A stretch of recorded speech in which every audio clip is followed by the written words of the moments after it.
Good afternoon or good morning, everybody, depending on where you're joining us. It's 3 p.m. here in the UK and 10 a.m. Eastern Time, and you're all most welcome to join us here at 0 Days Live. Now, today, as you all will be aware, is Thursday, which of course is our focus on GovSec. And in just a few moments, we'll be meeting today's special guest, Michael Osterman, founder of Osterman Research. But before we do that, a quick recap on yesterday's show, where we were fortunate enough to be joined by Richard Starnes, Chief Security Strategist at Capgemini.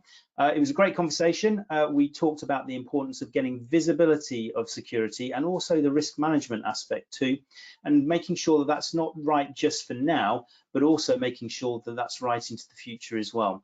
He described the notion of security as being a journey rather than a destination. And we had great audience participation in that too yesterday as well. So whilst today has been a bit of a short week, we have crammed in lots into the shows, I'm sure you'll agree.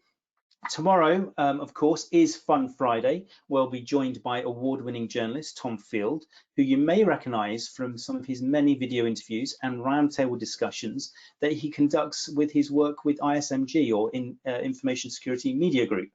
We'll be getting his take tomorrow on the current state of play, and of course, we're asking him some very important questions as we celebrate, virtually at least, National Cheese Ball Day. So don't miss out on that, as we'll be revealing exactly what National Cheese Ball Day is all about. As ever, a quick intro from me. My name's Stuart Reed. I'm with Nominet, focused on cyber solutions. As you will be familiar, Nominet is responsible for managing the .uk domain, which we've been doing for over 23 years now and have something in the order of 15 million domains under management.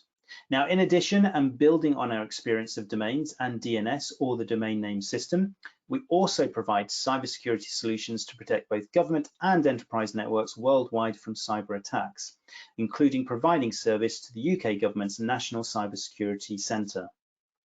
And as you've heard me say before, at Nominet, ensuring people are able to be connected, included and secure is at the heart of what we do. Through these highly unusual times that we find ourselves in right now, it's meant that physical events, social gatherings and face-to-face events are really being halted. So we thought we would bring you a webcast, which we hope in some small way helps bridge that gap and helps reconnect people, albeit virtually right now, that are either within or have an interest within cybersecurity, as arguably it is important, or more important than ever right now, that we stay connected as a cybersecurity community. Now, for regular viewers, you'll notice that we're keeping things at 0 Days Live pretty straightforward. We want to create a community that is able to learn from one another, get a round of what's going on in the news, and share some thoughts on best practice. And of course, make sure that we interject some good humour along the way. But most importantly, we can't do it by ourselves. We do need you. And so during today's show, or through any of the other live shows that you join, you'll notice that there is a console on your screen with the ability to ask questions. So please do use it. Any questions or indeed any comments that you have today, please do ask us and we'll read them out during the webcast today. Now, as our growing number of regulars of the show will know, it's all very authentic, and whilst we cover many important subjects, we don't take ourselves too seriously here at 0 Days Live. We run probably for about 30 minutes or so, but there are no hard or fast rules. But of course, because we are live, anything could, anything probably will, and some things have already happened. And when it does, we hope you agree it's just part of the rich tapestry of the show we're providing. But we're not just live, we're also here for your convenience on demand too. Each and every show can be found on our website, nominetcyber.com/0 Days Live, which is the same page that you all signed up from. So it really couldn't be easier. As with every show, we're joined by a great team, both here in the virtual studios and also behind the scenes. And of course, our very special guests joining us each day. As I mentioned before, we can't do it without you, so please ask any questions that you may have, and also thank you very much for joining us here at 0 Days Live. We know it is a precious time out of your day each day, and we do appreciate you taking the time for us. Last week, you'll remember the burning question that we were asking our guests and also our team here was how people were taking their tea. This week's big question, as you know, for the last few days has been, what are you missing most from the office? Probably worth me saying at this point, one very generous viewer sent me these in the mail yesterday when I talked about my lack of sticky notes that I was missing from the office. I'm not quite sure how they got my address, but it's a thoughtful and most welcome gift all the same. So whoever it was, thank you very much. Today, I'm staying on a similar theme. I'm really missing paper clips. I've got lots of paperwork all around my desk right now, and I've got no way of actually keeping them in order.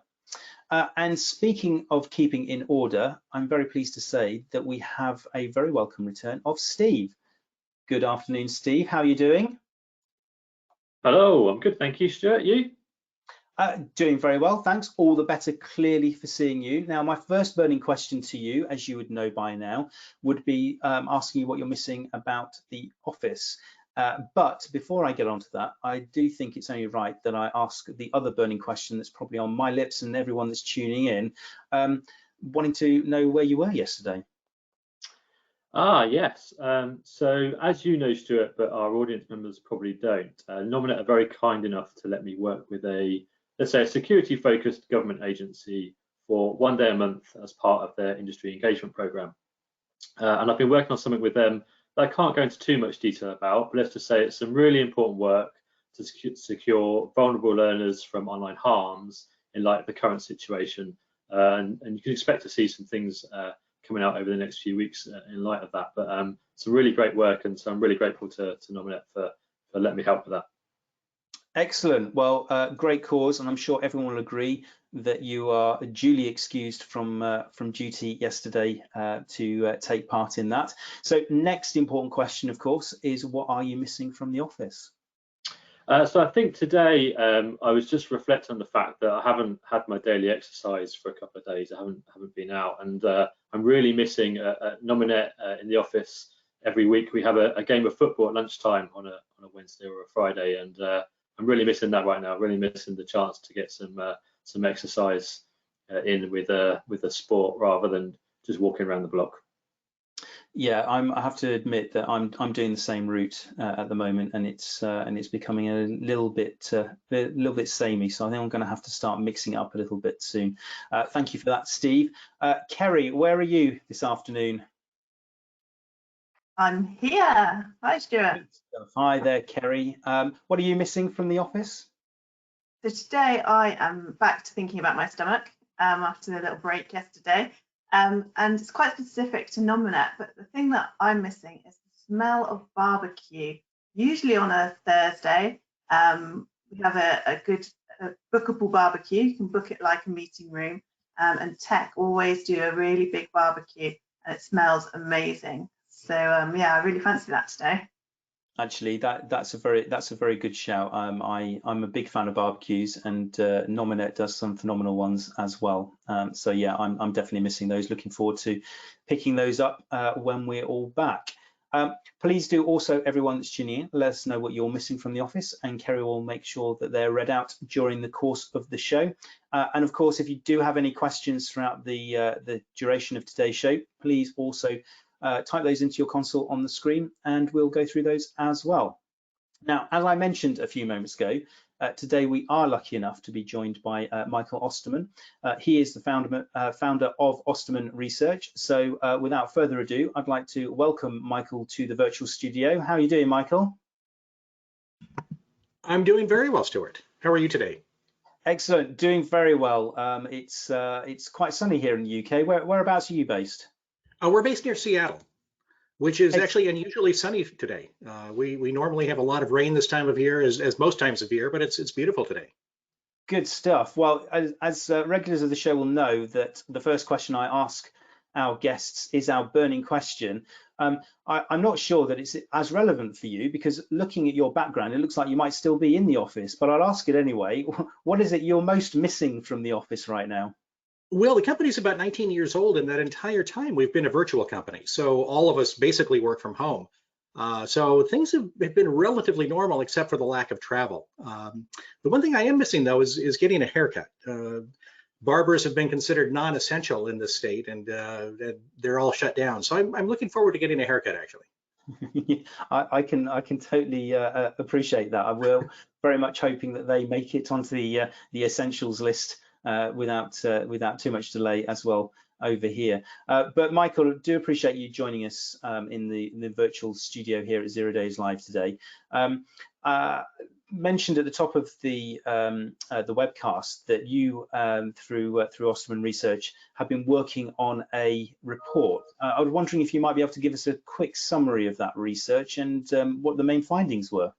Absolutely. Well, we did a study on cybersecurity in government, and our focus really is on understanding the problems the government is experiencing in the context of ransomware, phishing, basically all sorts of attacks that they've been experiencing. And government is a prime target for a couple of reasons. One, they tend to have lots of critical data on employees, they have it on citizens and so forth.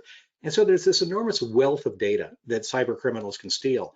That, combined with the fact that governments often are underfunded, they don't have the latest technologies, they haven't updated systems, and so they're a relatively easy target. And we saw 2019, for example, as an enormous year for ransomware in the government space. And going back to one point, there are still a lot of government agencies running Windows 7. We find even Windows XP in some cases, and so they're really quite vulnerable to all sorts of exploits. And so, you mentioned that you looked at lots of different areas as part of the research. What would you say was the most interesting government-related cyber attack last year, or perhaps the most common? Well, I think certainly ransomware was the most common. We saw just a flood of ransomware across the United States and other places in the world. There was one weekend, I believe it was August of last year, where there were 23 different state governments in Texas that were impacted by ransomware. We saw the city of Atlanta last year get hit very hard by ransomware, the city of Baltimore, lots of municipalities, county governments, state governments have been hit with ransomware, various kinds of phishing attacks and so forth. Yeah, and it's interesting that you mentioned ransomware because it's an area that we've covered as part of our discussion on the shows that we've been running here at 0 Days Live, but also something that we report as part of our daily wash up. It's something that seems to come back again and again, is the notion of both the phishing and also the ransomware. Given what you've said, it's more of a regular occurrence than perhaps it's given credit for. We've spoken about this at length on the show in terms of what, if you're in that situation, what should you do? Would you ever recommend paying the ransomware? Well, ideally, no. We would never recommend paying ransomware unless you absolutely have to do it. There are a lot of governments, there are a lot of organizations in general that don't have proper backups. They don't have ransomware resistant backups, and they're really quite vulnerable in those situations. And so if you are in a situation where you have absolutely no way of getting your data back other than paying the ransom, we would grudgingly recommend doing so. That said, that's not even a guarantee that once you get the decryption key, it's actually going to work. And one of the fundamental problems is that once you have paid the ransomware, gotten your data back, you don't know that the attackers actually left your system. They might be back in 6 months to do the same thing again. And so, paying the ransom is certainly no guarantee that the problem is going to go away. Yeah, and I think more and more what we're seeing here, and your discussion earlier around the number of government or agencies that are being caught by ransomware is growing, and when you kind of consider the criticality of some of those functions or those municipalities, it's it's no longer this notion of a victimless crime. It's actually it impacts quite considerably people's lives, and you're right. It's a tough one to consider in terms of paying it. From our perspective, and certainly from my perspective, we certainly don't endorse paying it, but I think you highlight that sometimes it's a difficult decision to make, but I think it is worth recognizing that there is no guarantee that after you've paid the money that you actually get something back. Ultimately these guys are criminals, and there's absolutely no guarantee that they would be honorable enough to give you access to the data that was yours in the first place, even if you paid them. So it's something that we come back to time and again on this show, and I'm sure we'll return to it again. But making sure that the fundamentals and basics are in place to try and remove or reduce the risk of a ransomware attack is certainly the preferable option, rather than being faced with that ransomware demand and being in that situation of deciding whether you should or shouldn't do it, I guess. I guess on the basis of that, you mentioned that ransomware, is kind of started as a bit of a financial annoyance, I guess, but it has the potential to become used for cyber warfare. That's quite strong. Can you elaborate on what you mean by that? Sure. If you look at the way government operates, I mean, it operates in a number of mission critical areas, life critical areas for governments that are operating hospitals or that are at least involved in managing hospitals, wastewater treatment plants, 911 services here in the US for emergency services, things like that. If a ransomware attack takes down a 911 system, that means emergency calls don't get taken care of properly. If a hospital is attacked, that means the hospital staff are now resorting, to pen and paper to manage patient care and so forth. So because government is operating in so many critical areas, an attack against government really is an attack against all of us, because it impacts just about everyone, particularly if you're dealing with 9/11 or other emergency services. It may mean the difference between life and death in some cases. And I just noticed there that Steve has popped up again, and again, for regular viewers of our webcast, that can only mean one thing: he's got something to say. So I'll hand over to you, Steve. Thanks, Stuart. Yes, so Michael, I was really interested in your report drawing on the fact that similar large-scale attacks that governments are facing are also starting to threaten other industries such as transportation, energy, telecommunications, and you kind of mentioned an example there. But do you think any of these are particularly vulnerable to attack right now? I think government in particular is still, probably the most vulnerable, in part because budget is always an issue for government. They always seem to be constrained in terms of budget, and so they often cannot hire as many cybersecurity staff as they need to manage things properly. And also we've seen a significant movement in government, as we have just about everywhere else, to the cloud. So organizations are moving to Office 365, they're moving to various kinds of cloud-based applications. And that's not a slam against Microsoft or any cloud provider, but very often a small county government, for example, will abdicate all of its security to that cloud provider. And so they don't manage things internally anymore, which can leave them vulnerable to a number of different types of attacks. Often because a cloud provider isn't going to provide the necessary level of security, and particularly in the absence of the right IT staff or the right security staff to manage things, can really leave them quite vulnerable. So they're not really buying into that kind of shared model of responsibility when they move to the cloud. They're assuming they're kind of outsourcing the risk and the responsibility as well as the actual physical service itself. Very much so, and I think it's in large part driven by budget issues. Many in government just don't have the budget to handle everything they need to. And what do you think they could do, both those industries and government? What can they do to improve on that in terms of their security posture? Well, I think part of it is good security awareness training for employees. Many don't receive the appropriate level of training that they need, and so they're more vulnerable to phishing, more vulnerable to ransomware attacks, and so forth. Also, I think part of the process of government needs to change. It's not just a technology issue, it's a supply chain issue. Very often in government, you'll whitelist everybody in your supply chain. everybody that has some sort of an interface with government, and that can lead to all sorts of problems because very often these attacks come through the supply chain. It may be a small vendor somewhere, it may be a small government agency that you deal with, a police department, what have you. And so I think that managing the process appropriately and implementing things like good multi-factor authentication, not whitelisting everybody, those kinds of process changes can go a long way toward protecting them from ransomware and other threats.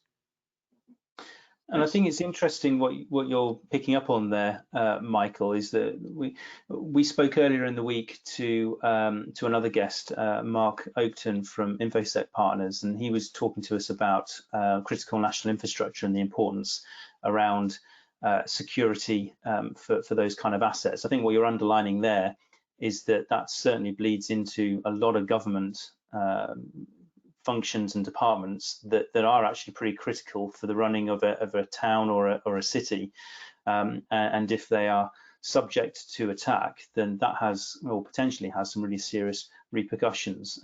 Appreciate you sharing some insight on that. I know that this is an area that our audience today are quite interested in, and I'm been told by Kerry that we do have some questions on this right now from our audience. So Kerry, fire away.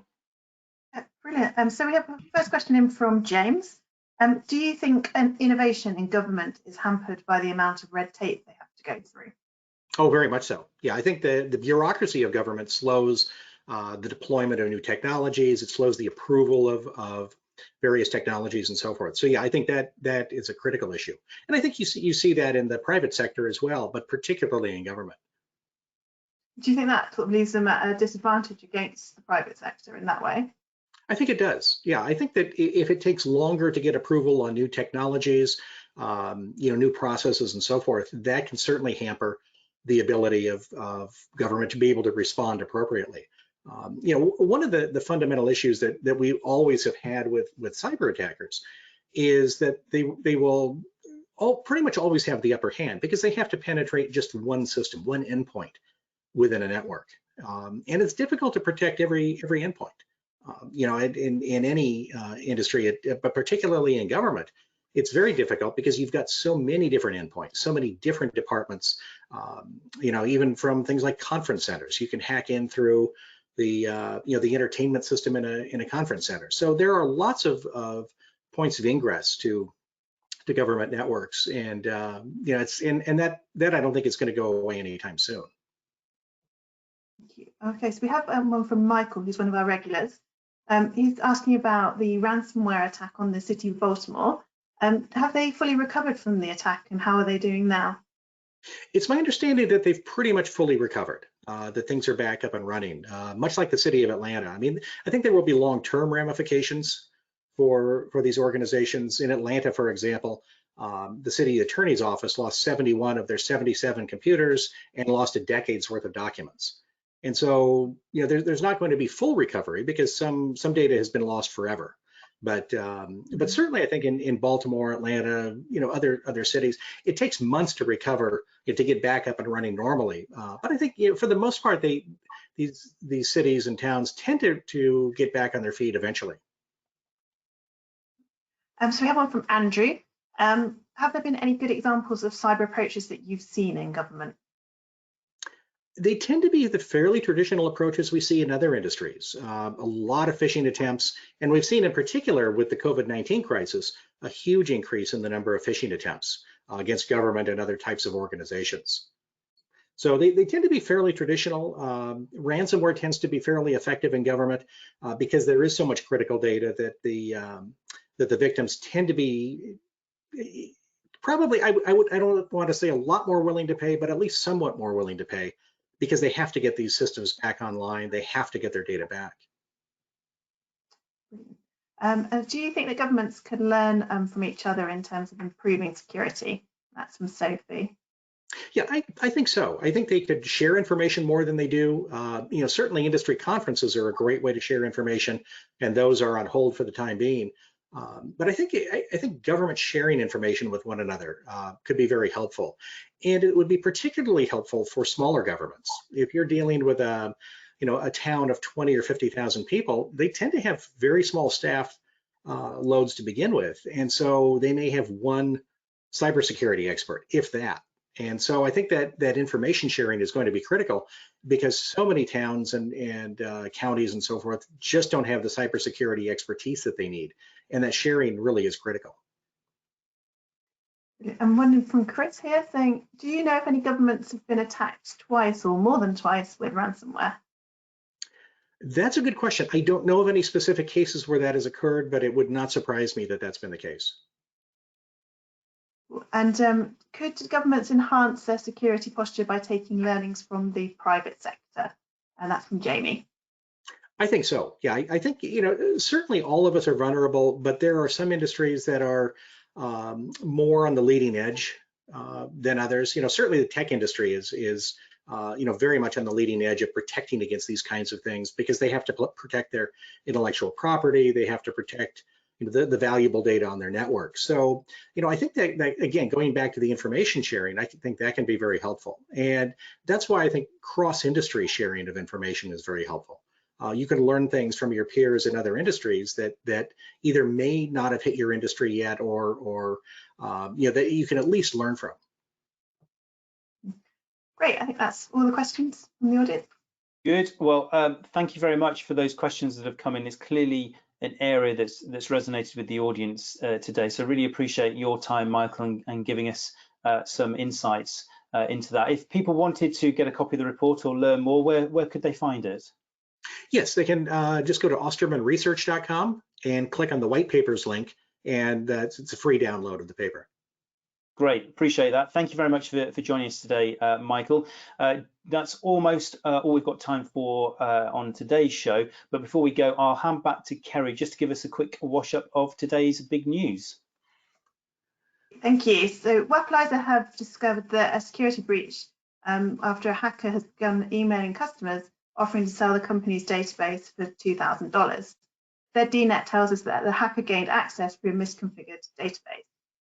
ZDNet also reports that the average price of a phishing kit sold on cybercrime markets went up by 149% in 2019. And that's according to the cybersecurity firm Group IB. And then finally, Forbes has a feature on machines protecting themselves with built-in zero trust policies due to human responses and to social engineering and breach attempts succeeding too easily. Great, thank you, Kerry. Again, misconfigurations is something that seems to be all too common right now in terms of the security vulnerabilities that then get used to compromise and therefore launch an attack. That number, pretty eye-watering, 149%, you say, is the average price increase now from a phishing kit. It's interesting because along with ransomware, phishing is one of the subjects that we talk a lot about on this show. And I guess it begs the question whether the increase in price means that there's been a huge increase in demand for this, which I guess underlines the point that we all need to be vigilant in terms of phishing attacks, probably more so now than perhaps ever before, particularly with the unusual context of the environment that we find ourselves in right now. And so making sure that we remain vigilant on emails coming through to us that are not expected or seem to be suspicious in some way. Certainly don't click any links or don't download any content from those, but seek assistance from your IT team in the first instance if you're unsure about the origin of those mails. So thank you for that, Kerry. Also, very special thanks for today's guest, Michael Osterman, founder of Osterman Research. Also, special thanks to everyone here front of house and behind the scenes at 0 Days Live, for all of you for tuning in today. And don't forget to tune in again tomorrow, because tomorrow is, of course, Fun Friday, where we'll be joined by none other than Tom Field from ISMG as we get his take on the current situation. We'll ask him some very important questions, and we'll also be celebrating National Cheese Ball Day with him. So until then, have a great rest of the day from all of us here at 0 Days Live. Take care and bye-bye.